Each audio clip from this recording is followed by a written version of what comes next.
आज मी तुम्हाला एक अशी रेसिपी दाखवणार आहे जी एकदा खाल्ली की पुन्हा पुन्हा खावीशी वाटेल. पण ही फक्त चविष्ट नाही तर आरोग्यासाठी खूप फायदेशीर आहे. विशेष म्हणजे या महिन्यात शेवग्याची पानं खाण्याचा सल्ला अनेक आहार तज्ज्ञ देतात. कारण या काळात शरीराला भरपूर जीवनसत्व, लोह आणि कॅल्शियमची गरज असते. आज आपण या शेवग्याच्या पानांपासून इतकं खमंग आणि मऊ थालीपीठ बनवणार आहोत की घरात ज्यांना शेवग्याची भाजी आवडत नाही तेही आवडीने खातील. व्हिडिओ शेवटपर्यंत नक्की पहा. मध्ये मी अशा काही महत्त्वाच्या टिप्स सांगणार आहे ज्यामुळे थालीपीठ कधीही तुटणार नाही, छान मऊ होईल आणि चवही अप्रतिम लागेल. आता सगळ्यात आधी आपण शेवग्याची पानं तयार करून घेऊया. ही बघा किती ताजी आणि हिरवीगार शेवग्याची पानं आहेत. बाजारात सीझनमध्ये अगदी सहज मिळतात. तुमच्या घरी शेवग्याचं झाड असेल तर अगदी कोवळी पानं निवडा. आता एक महत्त्वाची गोष्ट लक्षात ठेवा, जाड देठ आहे ना ते वापरायचे नाही. फक्त याप्रमाणे कोवळी पानं वेगळी करून घ्यायची. यामुळे थालीपीठाची चव आणि पोत दोन्ही छान येतात. ही पानं मी आधी 10 मिनटं मिठाच्या पाण्यात भिजत ठेवली होती आणि नंतर 2 ते 3 वेळा स्वच्छ धुवून घेतली आहेत. पालेभाज्या नेहमी अशाच स्वच्छ धुवाव्यात. आता एका मोठ्या बाऊलमध्ये ही पानं घेऊया. तरी ते मी एक बाऊल घेतला आहे आणि ही सर्व पाने आपण यामध्ये घेऊया. तर पहा, सर्व पाने मी घेतली आहेत. सुरुवातीला यामध्ये घालूया थोडासा लसूण. शेवग्याच्या पानासोबत लसणाची चव अप्रतिम लागते. त्याचबरोबर यात थोडेसे घालूया जिरे. यामध्ये तुम्ही आलं घातलं तरीही चालेल. आलं घातल्यामुळे सुगंध छान येतो आणि पचनालाही मदत होते. यानंतर 1 चमचा धनेपूड घालूया किंवा जिरेपूड जरी घातली तरीही चालेल आणि घालूया चवीनुसार मीठ. आता हे सगळं हलक्या हाताने आपण एकजीव करून घेऊया. प्रत्येक पानाला मसाला व्यवस्थित लागला पाहिजे. ही स्टेप खूप महत्त्वाची आहे कारण आपण मसाला आधीच पानांवर लावतो. त्यामुळे वाफवल्यानंतर प्रत्येक पानात मसाल्याची चव छान मुरते. नंतर थालीपीठ बनवल्यावर प्रत्येक घास स्वादिष्ट लागतो. आता इथे काय करूया, एक चाळण घेऊया. तर मी ही चाळण घेतलेली आहे. त्याच्यावर आपण ही जी मसाले लावलेली पानं आहेत ना ती सर्व अशी पसरून घ्यायची आहेत. आता तुम्ही म्हणाल हे काय करणार आहे, तर तुम्हाला पुढे समजेलच मी काय करणार आहे. ही सर्व पानं आहेत ना आपण या चाळणीमध्ये घालूया. चला आता ही मसाला लावलेली शेवग्याची पानं वाफवून घेऊया. एका पातेल्यात मी थोडंसं पाणी गरम करायला ठेवलं होतं. त्यावर जाळीचं भांडं किंवा चाळणी ठेवा.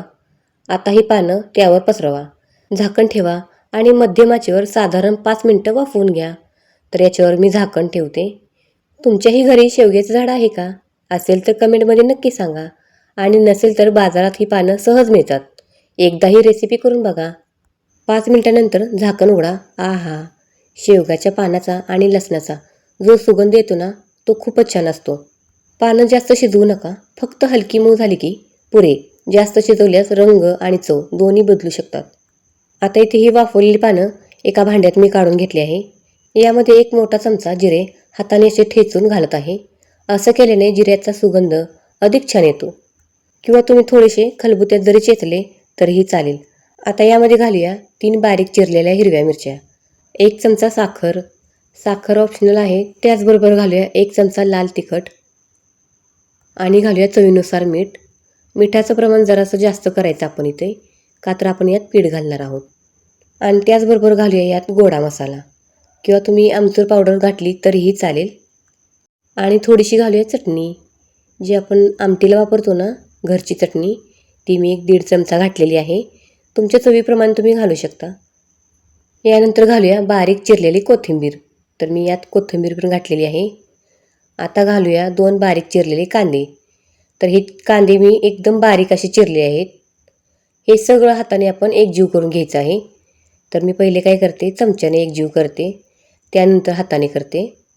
आता इथे एक छोटीशी टिप, कांदा हाताने चुरल्याने त्याचा रस सुटतो. त्यामुळे थालीपीठ अधिक चविष्ट होतात आणि पीठ मळताना पाणीही कमी लागतं. आता आणखी एक महत्त्वाची माहिती, शेवग्याच्या पानामध्ये भरपूर लोह आणि कॅल्शियम असतं. त्याचबरोबर व्हिटॅमिन ए आणि व्हिटॅमिन सी देखील चांगल्या प्रमाणात मिळतात. त्यामुळे संतुलित आहाराचा भाग म्हणून ही पाने अनेक जण वापरतात. म्हणून शक्य असेल तेव्हा आठवड्यातून एकदा तरी शेवग्याच्या पानाचा एखादा पदार्थ जरूर करा. आता आपलं मिश्रण पूर्ण तयार झालं आहे. आपलं शेवग्याच्या पानाचं मिश्रण अगदी छान तयार झालं आहे. आता यामध्ये घालूया मिक्स भाकरीचं पीठ. मी ते साधारण पाव किलो मिक्स पीठ घेतलं आहे. यामध्ये ज्वारी, बाजरी, नाचणी, मका, सोयाबीनचे पीठ आहे. तुम्ही घरात उपलब्ध असलेलं भाकरीचं पीठ आहे ना, ते पण वापरू शकता. पण मिक्स पीठ वापरल्यावर थालीपीठाची चव आणि पौष्टिकता दोन्ही वाढतात. आता हे थोडं थोडं पीठ घालत आपण मिश्रण हाताने एकजीव करून घेऊया. सुरुवातीला अजिबात पाणी घालू नका, कारण कांदा आणि शेवग्याच्या पानामधून पाणी सुटतं. त्यामुळे आधी ते पाणी किती ओलावा सोडतात ते पाहणं खूप महत्त्वाचं आहे.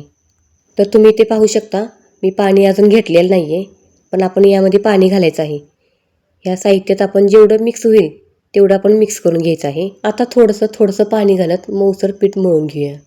पीठ खूप घट्ट नको आणि खूप पातळही नको. अगदी हलकी हाताने सहज थापता येईल ना असा गोळा तयार करायचा आहे. तुम्ही पण शेवग्याची थालीपीठ बनवता का? मला कमेंट करून नक्की सांगा. आणि हो, तुम्ही कुठून माझा व्हिडिओ पाहता मला कमेंट करून नक्की सांगा तुमच्या शहराचं नाव. तर तुम्ही पाहिलं, मी एकदम असं पाणी घातलेलं नाही आहे. आपण काय करायचं, थोडं थोडं घालत मळायचं आहे हे पीठ. एकदम जर पाणी घातलं तर आपलं पीठ पातळ होऊ शकतं. त्यासाठी आपण काय करायचं, अगदी थोडं थोडं पाणी घेत हे मळायचं आहे.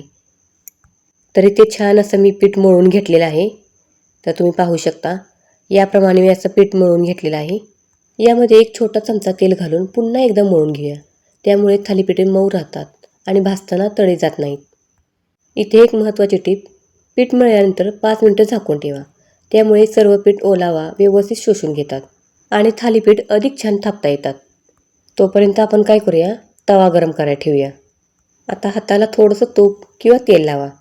मी ते प्लॅस्टिकचा कागद घेतला आहे. तुम्ही बटर पेपर वापरू शकता किंवा केळीचं पान पण वापरू शकता. तर दोन्ही हाताला तेल लावलं आहे. आता छोटासा गोळा घेते या पिठामधला. अगदी छोटा घ्यायचा आहे. जर तुम्हाला मोठे बनवायचे असतील तर तुम्ही मोठे पण बनवू शकता. मी छोटे छोटे बनवणार आहे.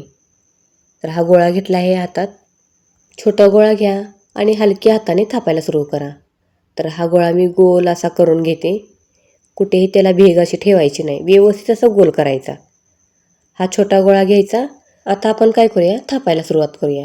त्यासाठी आधीवर मी काय करते, खाली जो पेपर आहे ना, म्हणजे कागद आहे ना प्लास्टिकचा, त्याला थोडेसे तेल लावते, म्हणजे हे चिकटणार नाही. आणि हा गोळा त्याच्यावर ठेवूया आपण आणि थापायला सुरुवात करूया.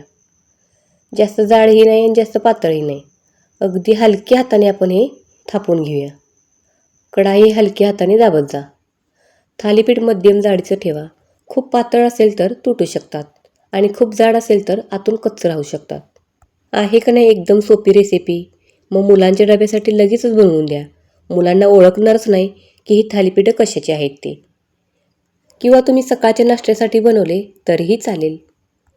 तर तुम्ही ते पाहू शकता, थालीपीठ असं तयार झालं आहे. आता काय करायचं, बोटाने मध्ये असा एक छिद्रा करायचा किंवा तुम्ही कढईला जरी केले, कढईने असे आणि मध्ये एक, तरीही चालेल. या छिद्रेमध्ये तूप आतपर्यंत जातं आणि थालीपीठं खूप खरपूस भाजतात. तर या पॅनला आपण तेल लावून घेऊया. मैत्रिणींनो, तुमच्या घरी थालीपीठं कोणत्या पिठाचं बनवतात? ज्वारी, बाजरी, तांदूळ की मिक्स पीठ? कमेंटमध्ये नक्की सांगा. मला तुमची पद्धत ही जाणून घ्यायला खूप आवडेल. चला, आता आपलं थालीपीठ भाजण्यासाठी पूर्ण तयार झालं आहे. आता इथे तवा असा छान गरम झाला आहे. तर तव्याला आपण तेल लावून घेतलं आहे. आता या पेपरवरलं थालीपीठ अगदी हलक्या हाताने तव्यावर सोडूया. गॅस मध्यम आचेवर ठेवा. आता काय करूया, याच्यामध्ये आपण तेल सोडूया. तोपर्यंत एक आणखी महत्त्वाची माहिती सांगते तुम्हाला. शेवग्याच्या पानामध्ये भरपूर तंतुमय घटक असतात. संतुलित आहाराचा भाग म्हणून त्याचा समावेश केल्याने पोट जास्त वेळ भरल्यासारखं वाटू शकतं. याशिवाय त्यामध्ये अनेक जीवनसत्वे आणि खनिजेही असतात. त्यामुळे आपल्या रोजच्या आहारात वेळोवेळी शेवग्याच्या पानांचे पदार्थ ठेवायला हरकत नाही. आता इथे पहा, कडा हलक्या सोनेरी व्हायला लागले आहेत. आता सावकाश थालीपीठ पलटूया. तर आता हे मी पलटलं आहे. आता हे दुसरंही पण पलटून घेते. दुसऱ्या बाजूने पण थोडंसं तूप किंवा तेल लावा.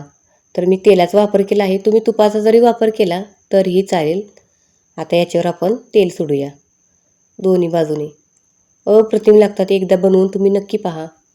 खूप मोठ्या आचेवर थालीपीठ अजिबात भाजू नका. बाहेरून पटकन रंग येईल, पण आतून कच्चा राहू शकतं. मध्यम आचेवर उत्तम. बघा किती सुंदर सोनेरी रंग आला आहे. वर दिसणारी शेवग्याची पानं, कांदा, मसाल्याचा सुगंध खूपच अप्रतिम आहे. असं करत करत बाकीची थालीपीठंही तयार करून घ्या. तर ते आपलं थालीपीठ तयार झालं आहे. गरमागरम थालीपीठावर थोडंसं लोणी लावलं तर त्याची चव आणखी खुलते. घरचा ठेचा, दही, लोणचं किंवा साधं तूप यांच्यासोबतही हे थालीपीठ अप्रतिम लागतं. लहान मुलांना शेवग्याची भाजी आवडत नसेल तर अशा प्रकारे थालीपीठ करून द्या. अनेकदा ते नकळत आवडीने खाऊ शकतात. आजची रेसिपी तुम्हाला कशी वाटली ती कमेंटमध्ये नक्की सांगा. तुम्ही शेवग्याच्या पानापासून अजून कोणते पदार्थ बनवता तेही मला लिहा. तुमच्या कल्पना इतरांनाही उपयोगी पडतील. व्हिडिओ आवडला असेल तर लाईक करा. जास्तीत जास्त मैत्रिणींनी शेअर करा. अशाच पारंपरिक, पौष्टिक आणि सोप्या रेसिपी पाहण्यासाठी सोनम्स रेसिपी चॅनेलला सबस्क्राईब देखील करा.